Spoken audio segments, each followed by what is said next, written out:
habang ako naghihiwa ng mga aking gulay, talong, ang uong, sabi sa Ilocano, kabuti, mushroom, tsaka po patola at talbos ng sayote.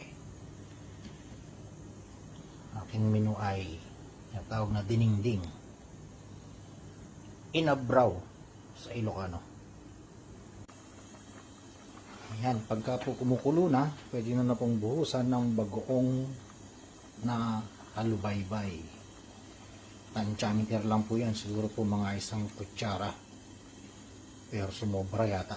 Naku, okay na yan. Tansyameter na po yan. Ang aking pangpaalat. Sunod kong ilalagay ay ang patola. Ayan, ibuhos nyo na. Ayan.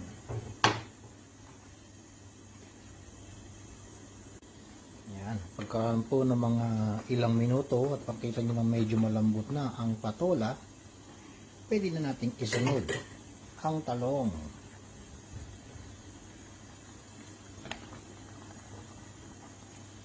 Yan, talong.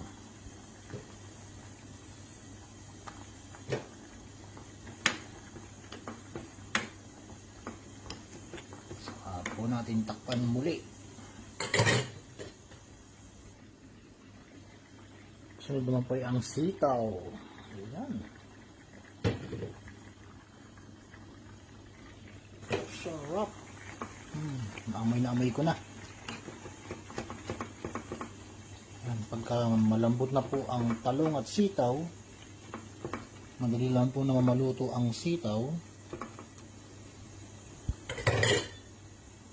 Half cook po ay masarap. Ayan. Mga takpan lang po mga 1 minuto